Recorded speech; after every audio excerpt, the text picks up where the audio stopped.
We have the Los Angeles Chargers taking on the Dallas Cowboys in Los Angeles. This is your Week 6 2023 prediction and preview video. Hit the subscribe button if you're new. Also, hit the like button. This is a very interesting matchup. Let's start off with the Los Angeles Chargers. They're coming off a much-needed bye week after beating the Las Vegas Raiders in very impressive fashion. Khalil Mack had 6 sacks in that game. And I do want to start off with their defense. No more J.C. Jackson, which is a good thing for this team. He is now back with the New England Patriots, and that's a plus to the secondary. He was that bad with this team. But with that being said, Khalil Mack needs to come out and perform at a high level. Not saying that he needs to go out and get another 6-sack game, but that would help out this team in a tremendous fashion. But he has to go out with Joey Bosa and put a lot of pressure on the quarterback in Dak Prescott. This is a Cowboys team. Last week, they got punched in the mouth. They lost 42-10.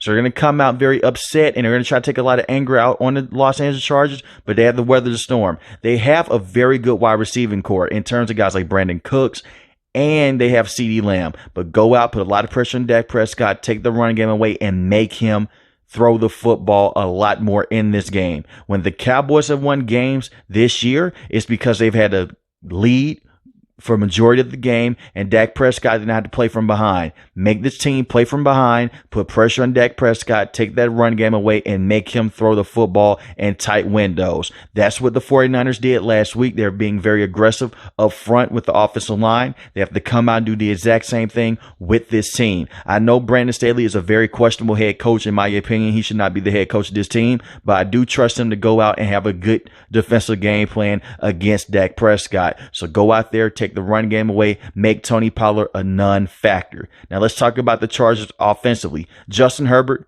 is dealing with a hand injury. Suffered a hand injury against the Las Vegas Raiders. That's why the bye week was needed for this team. He's expected to play in this game. Same with Austin Eckler. Austin Eckler is coming back after missing many weeks dealing with an ankle injury. They're getting some guys back.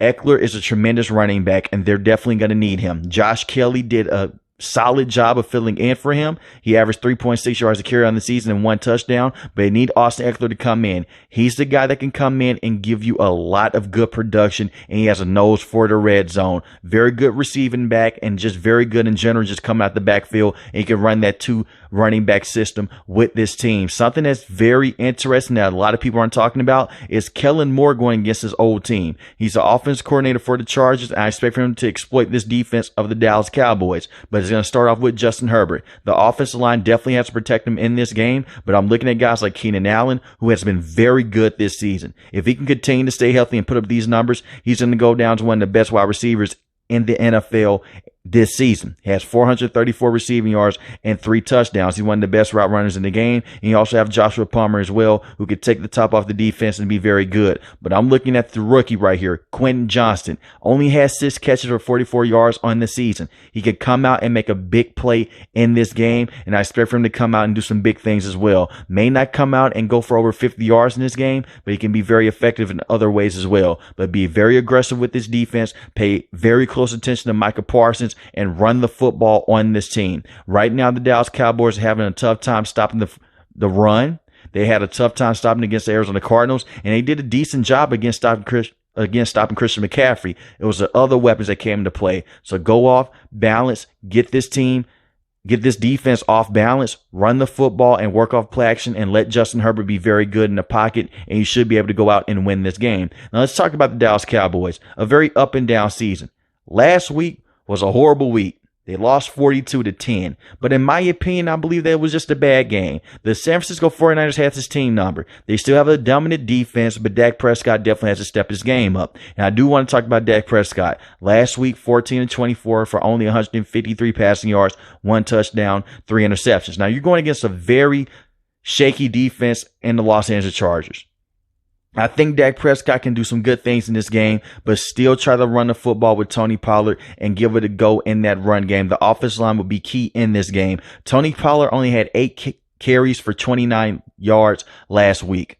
When the offense can work is when they can run the football and Dak Prescott is comfortable in the pocket. Protect Dak Prescott and go out there, run the football, and you'll be fine. CeeDee Lamb had 4 catches for 49 yards, and he was upset this week. Granted, he only had 4 catches. Give him the football. He's a true number 1 wide receiver, and Brandon Cooks has to step up as well. Brandon Cooks only had 1 catch for 7 yards last week. He has to get more into the form, and he should not be a guy that should only have 1 catch in a game. Tony Pollard was the second leading wide receiver for this team, and he's a running back. He had 4 catches for 35 yards. Brandon Cooks has to do a better job taking the top off the defense and be that counterpart to CeeDee Lamb. I love Jake Ferguson. Last week only had 3 catches for 28 yards, but he had a very good season. So get the ball to your playmakers, protect Dak Prescott as much as possible, but get the run game going early with Tony Pollard. But you're going against a very shaky defense and Los Angeles Chargers. The only thing that I worry about for the Cowboys is how will they contain Joey Bosa and Khalil Mack. Now, let's talk about the defense of the Dallas Cowboys. They got exposed last week, but they're still a very good bunch. I like Leighton Vander Esch. I really like Micah Parsons. Micah Parsons is a tremendous defender, especially that linebacker position when he's able to go out there and rush the passer. You have to put a lot of pressure on Justin Herbert and do not let him make plays outside the pocket. He's one of the best quarterbacks in the NFL when talking about getting plays outside the pocket and throwing the ball deep over top, and that makes the secondary very at risk. One thing that I'm looking at right now for the Dallas Cowboys in their secondary, they don't have Trevon Diggs for the rest of the season. Stephon Gilmore's had to come up clutch in this game across side Keenan Allen. He's going to have to come in and turn back the clock. He's been solid for his team, but he's going to be very good in this game. And I like Jaron Kearse at the safety position, and I like Donovan Wilson as well, as he is questionable for this game. So the Cowboys are a very stacked unit right now. They're just trying to figure out their offensive identity. And Los Angeles Chargers are very good offensively. They're just trying to figure out their defensive identity. I'm going to take the Los Angeles Chargers to win this game. I have them win this game in a shootout. I'm going to take them to win this game 31-28. But let me know in the comment section below, who do you have win this game? The Los Angeles Chargers or the Dallas Cowboys? If you're new to the channel, hit the subscribe button. If you like the video, hit the like button. Most importantly, want each and every last one, guys, stay safe, stay positive. Thanks for watching the video, guys. Peace.